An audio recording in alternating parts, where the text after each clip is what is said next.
Buenos días. Os voy a contar un poco la experiencia que hemos tenido en la comarca, que allí, bueno, yo creo que estaban un poco en la misma situación o muy similar a la que estáis vosotros ahora en estos años de sitio. Entonces allí en la zona tenemos en torno a unas 45.000 hectáreas de riego y bueno, se iniciaron por parte de la gente, se empezaron a hacer sobre todo muchos pozos particulares, pero eso bueno, permitía regar a la gente, una parte sí, una no, se hacían riegos incontrolados, sobreproducciones en algunos casos, y luego surgió la idea de formar entidades grandes y a partir de ahí organizarse y hacer riego, ¿vale? Eso implicó un problema, y es que nadie pensaba que la villa se pudiese regar, o sea, se pudiese llegar a regar en la comarca. Entonces hubo una batalla con Confederación, en este caso Confederación Hidrográfica del Júcar, porque claro, queríamos regar, o sea, la previsión era que se pudiesen llegar a regar 45.000 hectáreas y había que llegar a un acuerdo qué cantidad de agua le podíamos dar. Entonces, por un lado estaba el Consejo Regulador, por otro lado estaba la Generalitat, se hablaba de 1.000, 1.500 metros cúbicos hectárea. Bueno, y al final se llegó a un consenso de 450 metros cúbicos hectárea año. ¿Vale? No sé si conocéis un poco cuál es la necesidad al final de la villa. Pero esto al final bueno, fue un acuerdo que ahora se está viendo que incluso nos estamos quedando un poco cortos y en el nuevo plan de explotación se han establecido una dotación de 450 en los años secos, en los años húmedos, perdón, 600 en los años que la pluviometría es media y 900 en los años de sequía. ¿Vale? Entonces eso es un poco como estamos ahora en cuanto a dotación. ¿Vale? Aquí vosotros dependéis de la ACA, de la Agencia Catalana del Agua, y habrá unas dotaciones que dependerán de la zona agraria y depende del cultivo, en este caso para el tema de la viña. ¿Vale? Bueno, surgió la necesidad y entonces bueno, empezamos a ver qué formas o cómo nos empezamos a asociar para poder organizarlo. ¿Vale? Primeramente se pensó en hacer una SAT, ¿vale? ¿Por qué? Porque es una forma de constituirse que es rápida, sencilla y no requiere mucho papeleo, ¿vale? Y eso nos permite pues rápidamente tener una organización, poder relacionarnos con la administración, poder empezar a hacer trámites administrativos, bueno, poder empezar a hacer todo el papeleo que requiere la organización, ¿vale? Aunque luego, con el paso del tiempo, pues hay que convertirse en una comunidad de regantes y lo que hacemos es trasladar todo lo que tiene la SAT a la comunidad de regantes, aunque sí que es cierto que en algunos casos se sigue manteniendo la SAT para ciertos trámites o ciertas obras, bueno, se puede mantener o se mantiene en paralelo o se puede disolver. Eso ya depende un poco de la organización que queréis tener. ¿Vale? Bueno, una vez ya teníamos claro que queríamos empezar a regar, claro, necesitamos... Nadie conocía bien la geología de la zona. No se conocía dónde podíamos hacer pozos. Sí, había muchos pozos particulares, pozos con poca profundidad, no sabíamos caudales, porque bueno, nadie estaba acostumbrado a hacer un aforo, a hacer seguimientos de los pozos, no se conocía muy bien la zona. Entonces lo que se planteó había que hacer un estudio hidrogeológico de la zona y había que hacer geofísica para saber dónde teníamos agua o dónde podíamos ir a coger agua. ¿Vale?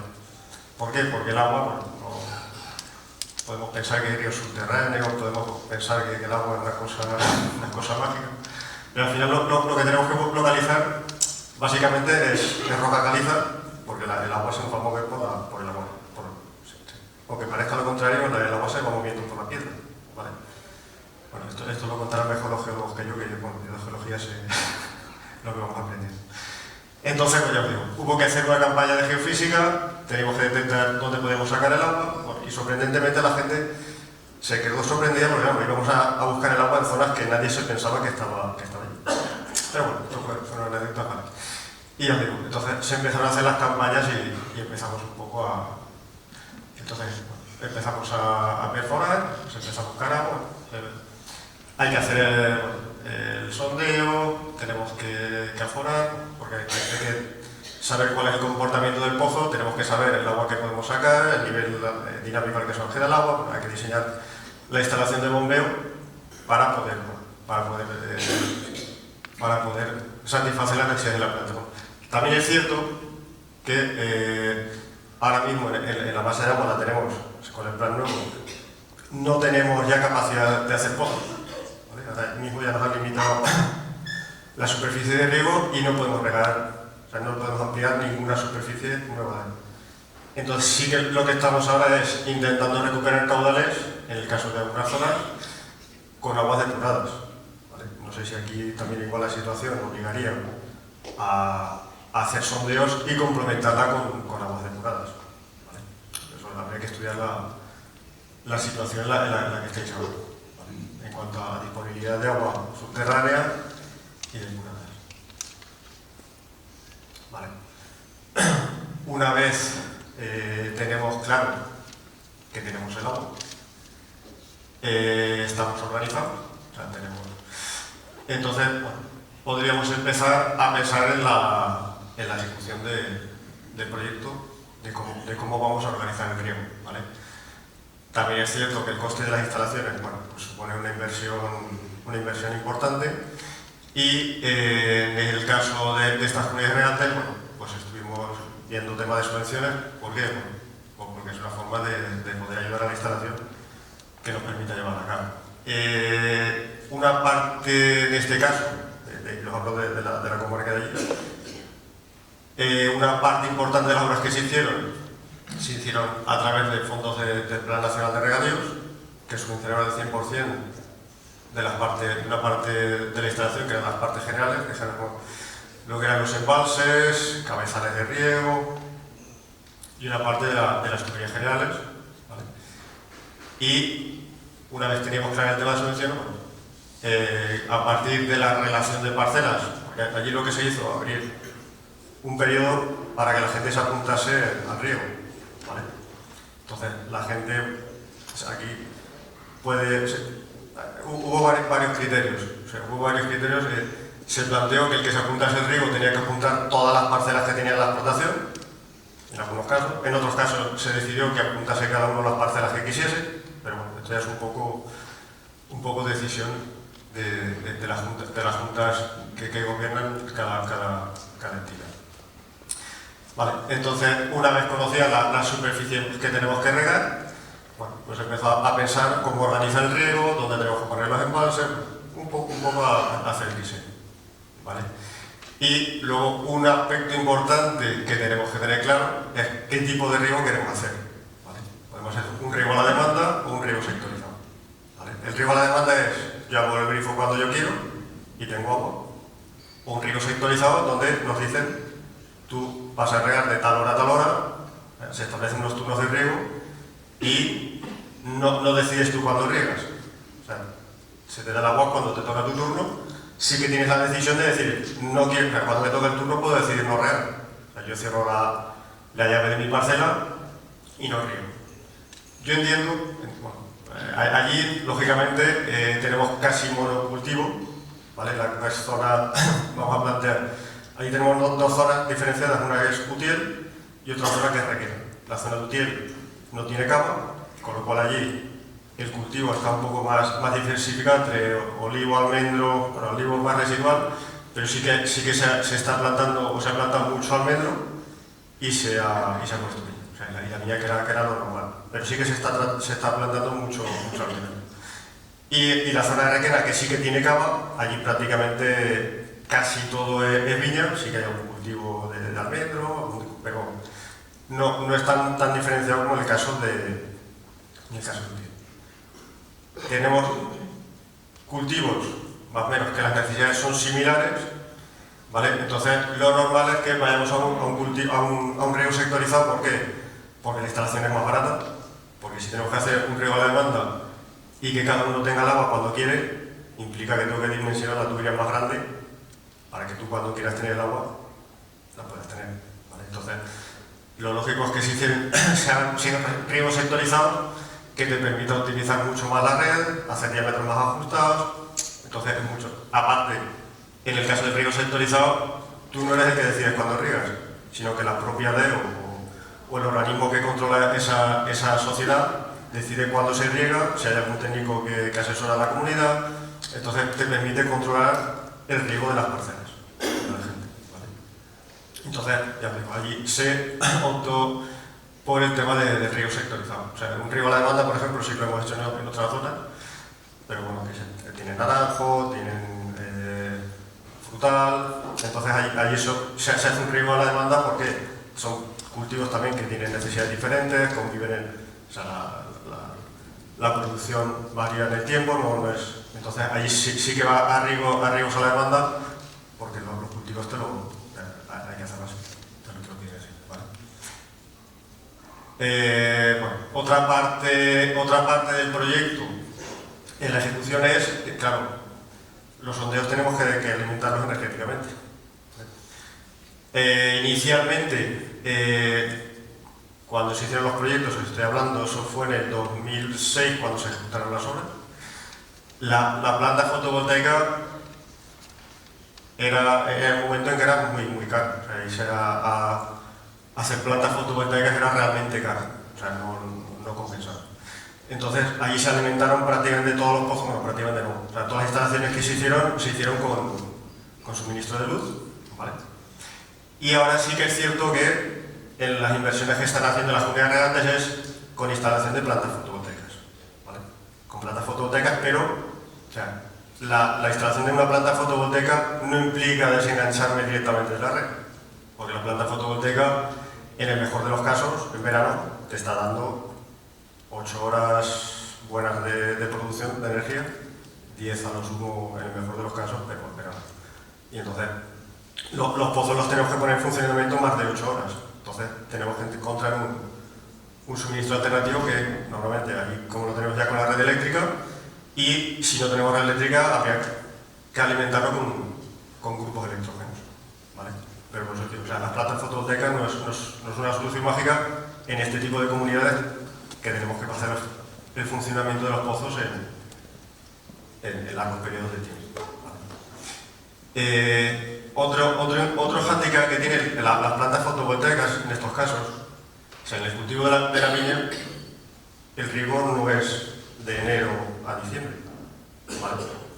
Son riegos que están concentrados en unos pocos meses al año. ¿Qué es lo que ocurre? O sea, una planta fotovoltaica en la que la vas a aprovechar durante todo el año, la vas a amortizar en 12 meses. En el caso de las plantas fotovoltaicas de las comunidades regantes que nos dedicamos a regar únicamente en muy pocos meses al año, la amortización es en 3 meses, 4 meses al año, que es lo que estamos regando. Si tú una planta fotovoltaica que la aprovechas durante todo el año, la conseguimos amortizar en 5 años, aquí vas a amortizaciones 15, 20 años. Con lo cual, hay veces que la extracción de la planta fotovoltaica pues, no es realmente muchas veces la mejor solución, ¿vale? Pero os digo, sí que se están haciendo en ciertos pozos que funcionan mal, sí que está resultando interesante la instalación de las plantas fotovoltaicas que se están haciendo ahora mismo. Luego también es cierto que depende del punto que tengamos de enganche de la luz, pues igual hacer una línea eléctrica para alimentar los pozos que tenemos que instalar, tenemos que hacer conducciones de 10, 15, 20 kilómetros y claro, hacer una línea eléctrica es carísimo. Entonces, igual interesa montar una planta fotovoltaica y complementarla con un grupo electrógeno, ¿vale? Y bueno, otra parte del proyecto pues ya sería el diseño de la red hidráulica, ¿vale?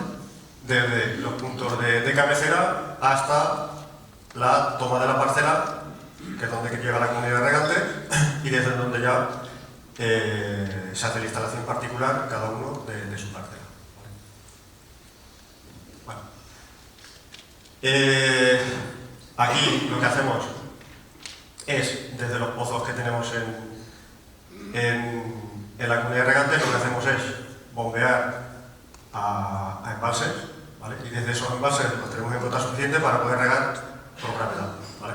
Por gravedad significa que vamos a tener entre 2 kilos y medio, 3 en la toma de la parcela, que nos permite hacer el riego localizado, ¿vale? Con lo cual, o sea, 2 kilos y medio significa que tenemos una diferencia de cota mínimo entre la parcela y el embalse de 25-30 metros, ¿vale? Que luego, bueno, por pérdida de carga, pues nos tenemos que hacer un pelín más alto, más en mayor cota, ¿vale? Y tenemos, bueno, varios tipos de embalses que podemos ejecutar.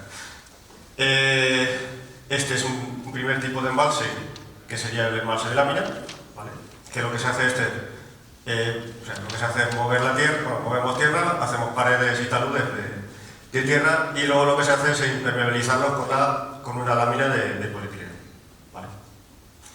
Luego otra opción, que es la que allí se hizo mayoritariamente, es embalses de hormigón, ¿vale? También fue una exigencia del Ministerio, porque ellos querían que el embalse fuese de hormigón, ¿vale? Bueno, y tenemos otras comunidades de regantes que se han hecho otro tipo de embalse, que son embalses de chapa, ¿vale? Que en este caso bueno, la chapa, incluso en este tipo de embalses, se llegan a hacer con cubierta, ¿vale? Y lo que hacemos, bueno, tenemos la chapa que nos hace el cierre del embalse, una capa de arena que hace de base del embalse, y luego interiormente lo que se hace es revestirse de lámina para evitar la fuga.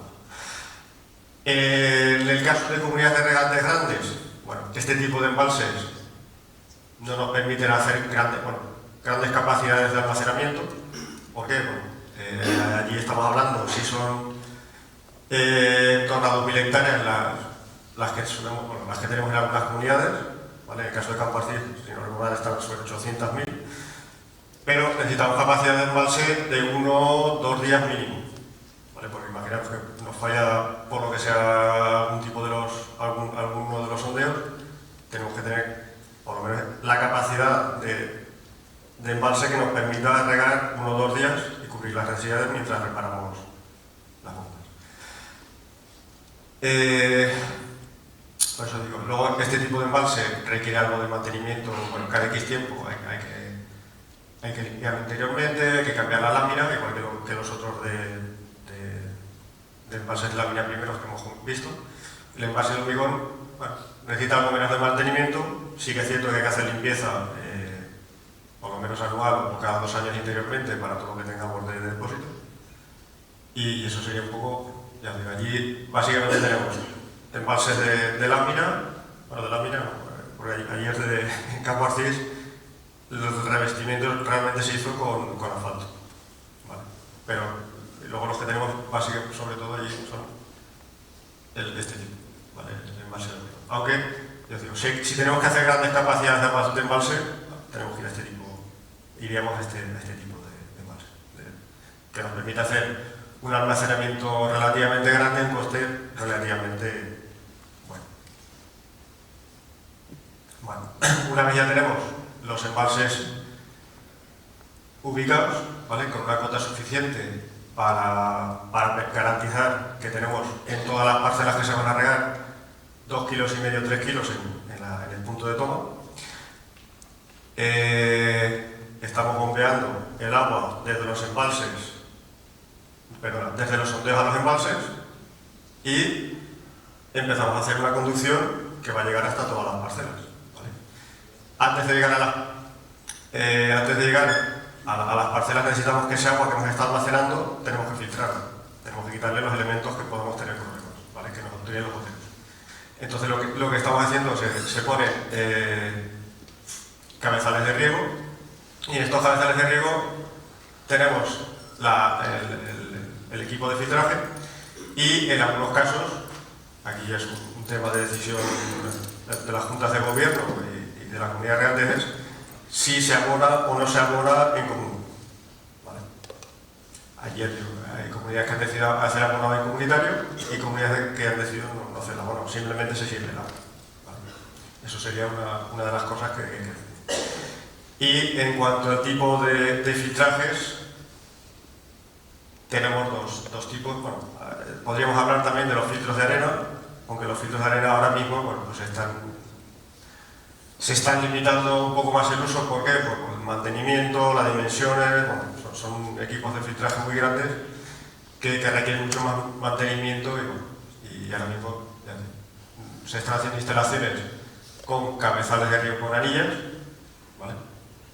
Que, bueno, yo, para mi gusto, prefiero casi un tipo de filtrado de anillas en el cabezal de filtraje de la comunidad, en el general de la comunidad. ¿Por qué? Porque son equipos mucho más pequeños, más compactos y el mantenimiento es bastante más sencillo, ¿vale?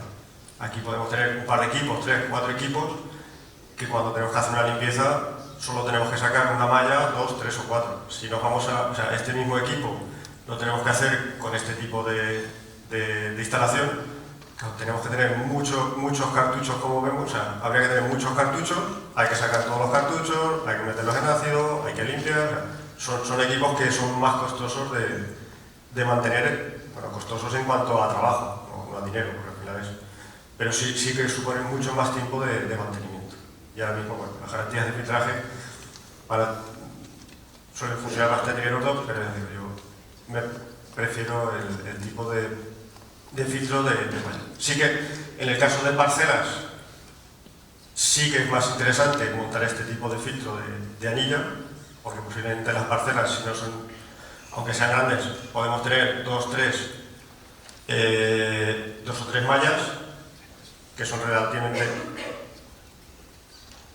realmente fáciles de mantener, y en el caso de la parcela poner elementos de malla son un problema porque tienen más roturas, ¿vale? Una vez hemos definido ya el proyecto, bueno, tenemos varias opciones de instalación de tuberías. Allí se instaló básicamente tuberías de PVC, la primera, y ahora mismo, bueno, casi todas las instalaciones que estamos haciendo son instalaciones de PVC oriental, que son tuberías que, aunque son de PVC, no son tan frágiles como, no sé si conocéis el PVC, habéis hecho instalaciones, no son tan frágiles porque, o sea, le podemos dar golpes, puede pasar una máquina, las podemos chafar y no llegan a romper, ¿vale? O sea, y luego hay instalaciones que se pueden hacer también en polietileno, pero claro, si nos vamos a instalaciones de polietileno soldado, son instalaciones mucho más caras, por eso digo, ahora mismo iríamos a instalaciones de PVC orientado, ¿vale?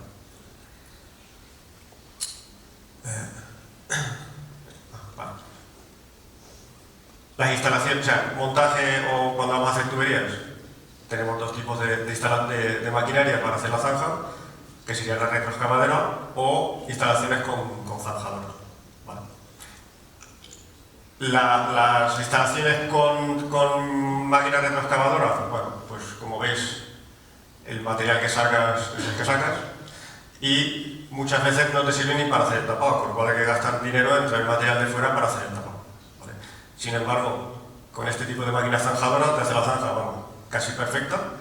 Como veis en la imagen que está la tubería, prácticamente el 80% de la zanja era en piedra, con lo cual tenemos el material que es apropiado para tapar. No tenemos que llevarnos el material porque no ha habido que picar, no tenemos piedras, y el mismo material que hemos sacado de la zanja nos sirve para tapar. Sin embargo, en el otro caso, pues, tienes más dificultades, ¿no? ¿Vale? Y para una vez tenemos la red general, tenemos que hacer las redes secundarias que nos tienen que alimentar las parcelas. Aquí hay dos tipos de instalaciones. Podemos hacerlos con hidrante multiusuario, donde enganchamos a la tubería general y desde el hidrante alimentamos a cada una de las parcelas de cada comunero, ¿vale? Aquí, o bien podemos automatizar a nivel del hidrante, o sea, en el hidrante podríamos en una electroválvula y cortaríamos el riego y daríamos la orden de abrir y cerrar y regaríamos todas las parcelas que están enganchadas en el hidrante, o podemos ponerle una electroválvula a cada parcela y decidir cuándo se va a regar cada una de las parcelas, ¿vale? Es una instalación, lógicamente, más cara. O podemos ir a instalaciones como la que tenéis en la derecha, donde tenemos un hidrante también multiusuario, pero aquí lo que hacemos es, tenemos una válvula hidráulica general, que es la que tenéis en rojo, que es la que automatizamos, y a partir de ahí hacemos otra red ramificada que llegamos hasta cada una de las parcelas, ¿vale? Con esto que conseguimos, controlamos la presión en el hidrante y conseguimos hacer instalaciones con tuberías de menor timbraje y conseguimos abaratar un poco también la instalación, regulamos la presión a la entrada, que son las que se han hecho allí en algunas de las comunidades. Bueno, o sea, tenemos de las dos, en algunas tenemos las de la derecha y en algunas tenemos hidrantes multiusuarios también, pero bueno, ya es una decisión que tenemos que ver. Vale. Y en el caso de las redes que estábamos viendo antes, que tenemos los hidrantes que teníamos en la derecha, allí lo que se hizo fue, en cada una de las parcelas, lo que hicimos fue montar una toma de parcela, donde lo que teníamos era una llave de corte, un filtro, que como os decía son filtros de anilla, en vez de malla, porque aguantan bastante mejor, un contador, bueno, ventosa, y una toma para inyección de abono en el caso de que cada uno quiera hacer algún abonado en particular, ¿vale? Y luego lo que hacemos en este caso era protegerlas con una arqueta de chapa. Puede ser de chapa, en otras ocasiones hacen de hormigón, bueno, todo depende un poco del dinero que queremos gastar en la instalación, ¿vale? En el caso de las comunidades que deciden por la instalación de hidrantes multiusuario, lo que se hace es poner el contador en el propio hidrante, no en la parcela del socio.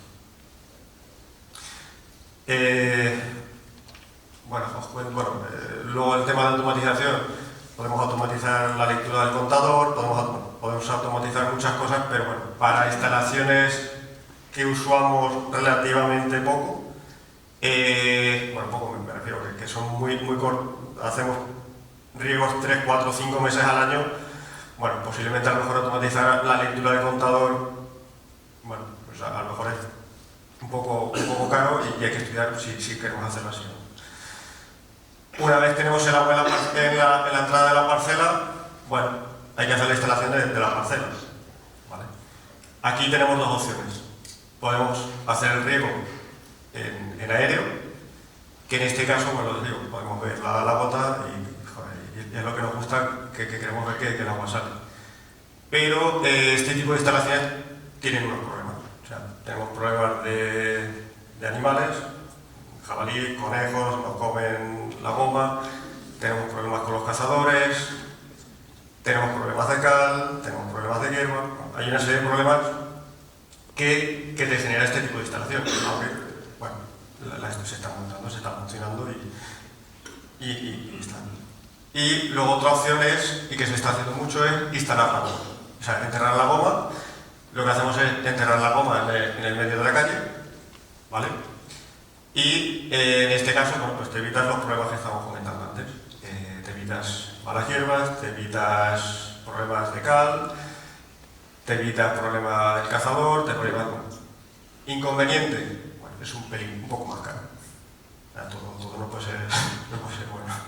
Es un poco más cara, pero yo creo que tiene muchos beneficios frente al aire. Aparte, allí como es un riego de auxilio, esto nos permite generar un sistema radicular de la planta que no solo la centramos donde tenemos el gotero, sino que tenemos las raíces en toda la calle, con lo cual el agua que nos pueda llover también la aprovechamos mejor que en el otro caso, ¿vale? Y bueno, esta imagen es un poco acabar para ver, bueno, vemos una instalación que ha sufrido los daños de la dana, pero bueno, como vemos perfectamente era la zanja por donde teníamos la tubería terciaria, es un riego que se enterramos como vemos en la imagen, pero que bueno, la dana pues nos hizo un pequeño destrozo, ¿vale? Y bueno, a partir de ahí os contamos un poco.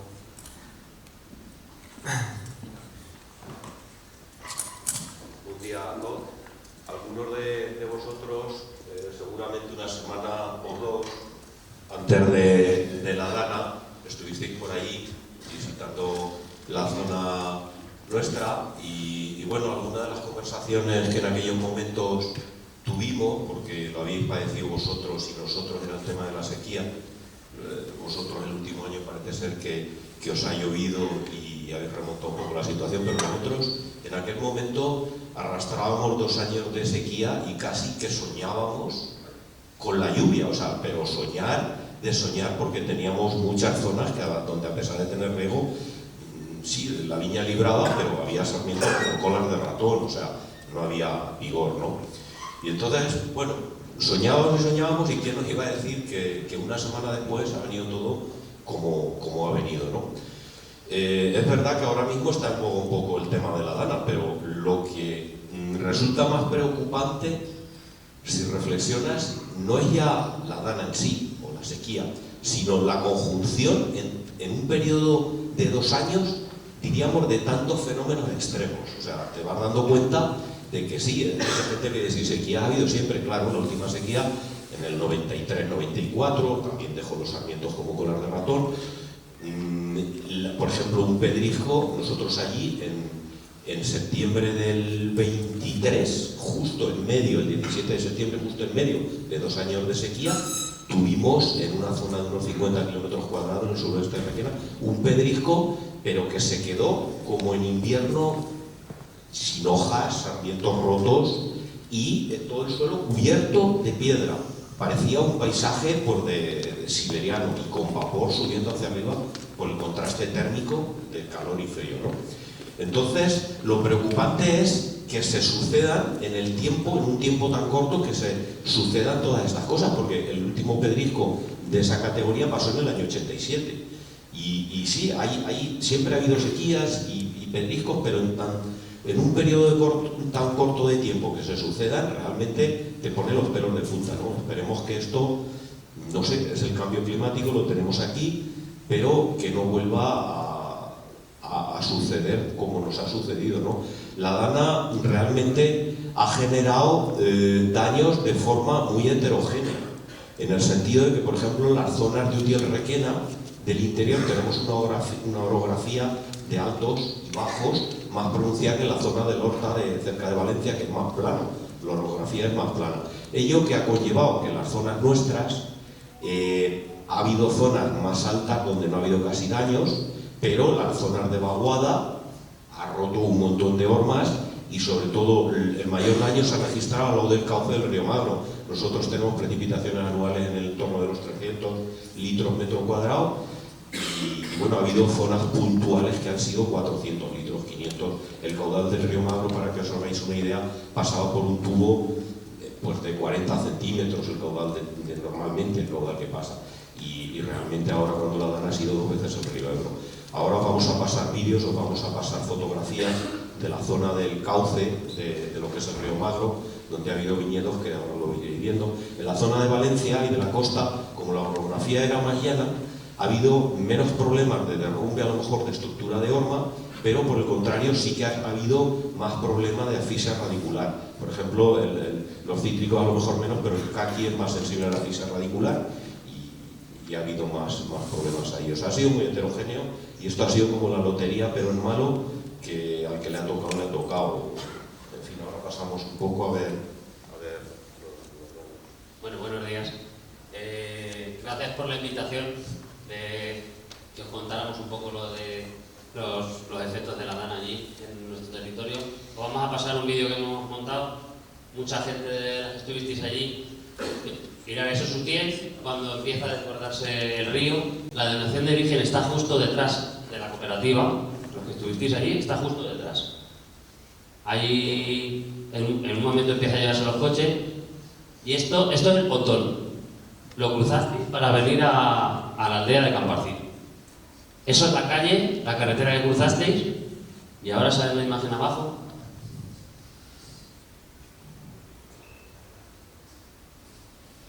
Espera, que no sale aún. Abajo está el río. El río que hablaba Gabriel, que eso es el río. Ese es el pueblo y eso es el río. El río llegaba desde el mismo pueblo donde tienen esos camiones, que es la primera casa que hay. El río se desbordó casi hasta Requena. Requena está en alto. Hay una casa llegando a Requena al nivel de la puerta, sin llegar a entrar a la casa, pero ahí mismo llevaba el doble del caudal del Ebro. Un río que prácticamente es una rambla. Lleva en un tubo de 30, pasa el agua que va circulando por ahí todo el año. Requena, a pesar de estar más abajo que Utiel, o sea, circulaba más agua, libró porque estaba fuera del cauce. Estaba alejado 1 kilómetro y más elevado. Utiel, en cambio, no. Utiel, el mismo río Magro, pasaba por la parte sur del casco urbano. Por eso habéis visto en televisión Utiel y Requena menos. Ahí se ve menos, pero bueno, se ve menos. No se ve nada, pero eso está lleno de viñedos. Y claro, los que pegan al río, pues el que está en la dirección del río ha librado, la viña está, le ha robado tierra y tal, pero el que está en el sentido contrario, que ahora después hay imágenes, los ha tumbado, los ha llenado, igual le ha aportado 40 centímetros de tierra, que eso pues es muy costoso de levantar ahora, de quitar tierra.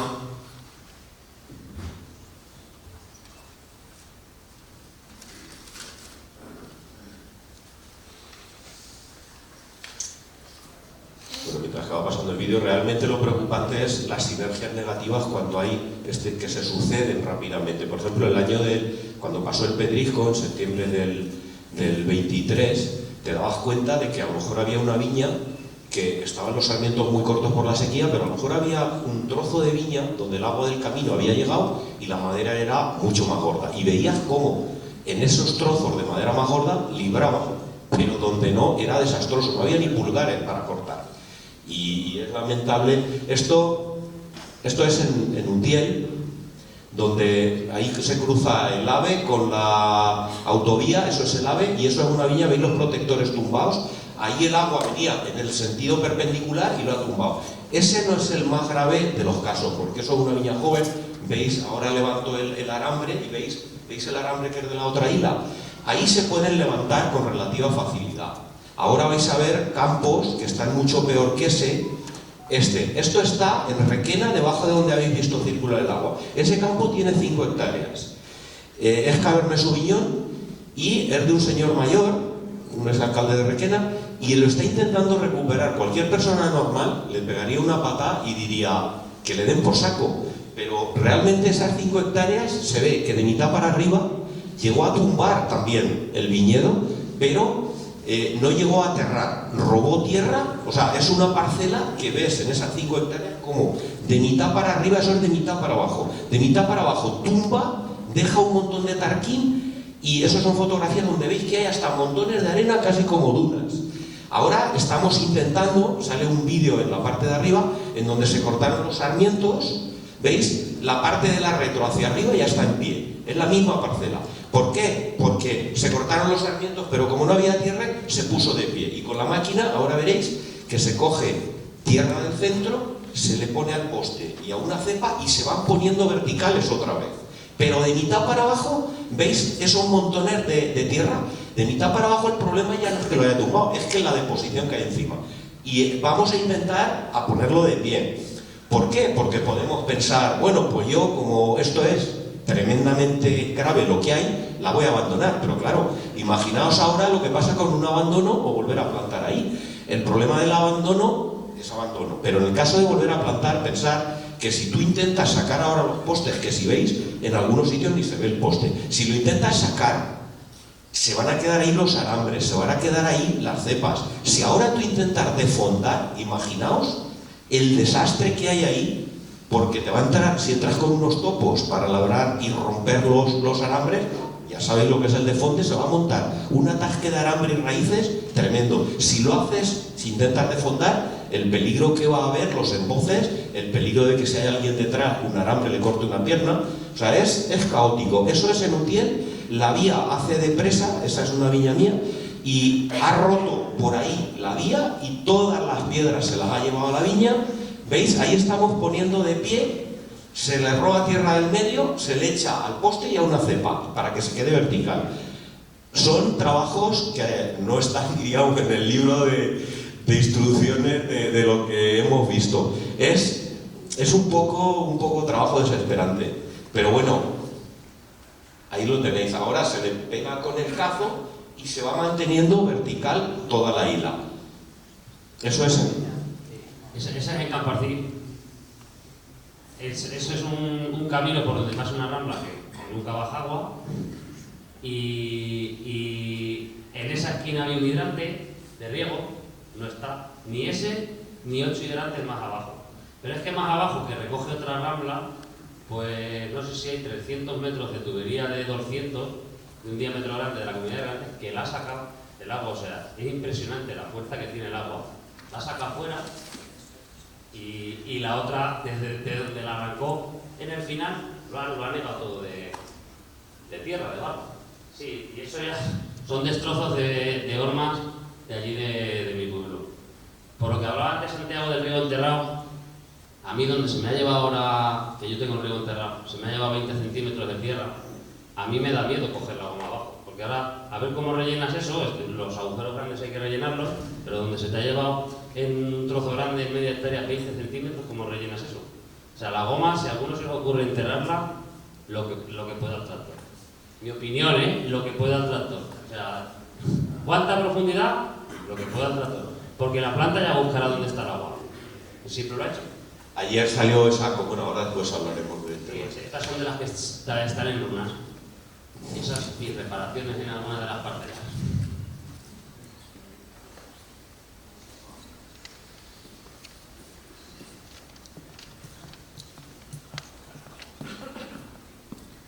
Sobre el tema del riego enterrado, como ayer salió también a colación en la mesa, yo antes lo tenía elevado.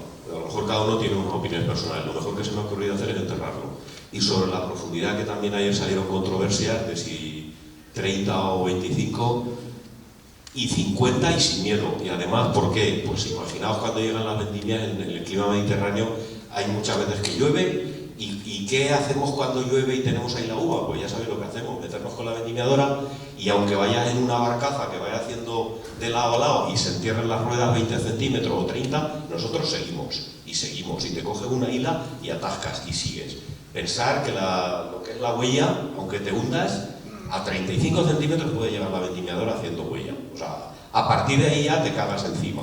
Y ya a lo mejor si pegas dos atasques ya no entras, pero lo recomendable es 45 centímetros o 50, porque es que si no va a haber problemas también y con la vendimiadora. Entonces, no sé, yo las he hecho a 45 y porque lo hice en un momento que la tierra iba seca y no se podía más, si no. Bueno, y ahora os ponemos una última imagen de una vivienda de chocante, que pasa el magro por detrás, eso está en Orduna, debajo de la portera, porque la ha inclinado en dos direcciones, y es chocante, es que la casa no tiene ni una grieta. Claro, eso está hundido, está claro, pero... Si no se hunde, se podría dejar como un monumento de la Dana, porque habrá edificios que los han hecho especialmente de formas raras desde el punto de vista de visita turística. Ese lo ha hecho la naturaleza y realmente es impresionante. Ahí no veis el aplome, pero habría que estar allí para ver realmente que no tiene una grieta, y ríete de la Torre de Pisa 10 veces. Muchas gracias.